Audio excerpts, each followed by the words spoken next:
Mon projet professionnel, c'est d'être puéricultrice à l'avenir. Ce qui me passionne, c'est d'être proche des enfants. Pour moi, être proche des enfants, c'est vraiment agréable parce que les enfants, tu es là, tu les apprends à découvrir un peu des choses et c'est bien. Alors, afin de devenir puéricultrice à 100%, il faut compter environ 5 ans pour être bien formé. Alors, je suis inscrite en bac pro SAPAT. Alors, moi, je suis avec les enfants en petite enfance, mais il y a aussi, on peut être en EHPAD avec les personnes âgées et aussi à l'accueil dans des hôtels ou dans des cultures. Alors, j'ai choisi de suivre un cursus en alternance parce que ça nous permet d'avoir un peu plus d'expérience pour l'avenir. Ça nous prépare aussi mentalement pour la vie d'adulte de plus tard. Alors, c'est pour ça que j'ai choisi d'être en alternance. La journée, c'est une journée assez dense. Normalement, on a un travail planifié. On doit déjà se préoccuper à savoir si tout le personnel sera en place, s'il n'y a pas d'appel téléphonique pour une absence prononcée. On doit aussi s'intéresser à savoir si les enfants, le nombre d'enfants qui seront en place et à voir si tout est bien en place pour accueillir les enfants, s'il n'y a pas de panne d'eau, s'il n'y a pas... Regardez tout cela. Dans mon métier, c'est surtout l'échange, le rapport avec l'autre personne, l'écoute, et que je me sens une personne sur laquelle on peut trouver des réponses. C'est vraiment l'échange avec l'autre, le rapport avec l'autre.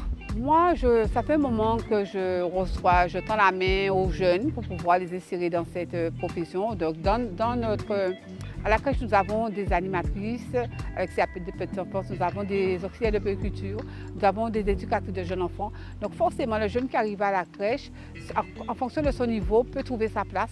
Et donc moi, ce que j'attends de ce jeune, quelqu'un qui est de dynamique, quelqu'un qui a le goût avec l'équipe et quelqu'un qui veut travailler. Je ne finis pas d'apprendre, je continue encore à me former parce que j'encadre des jeunes, je dois porter des formations du moment.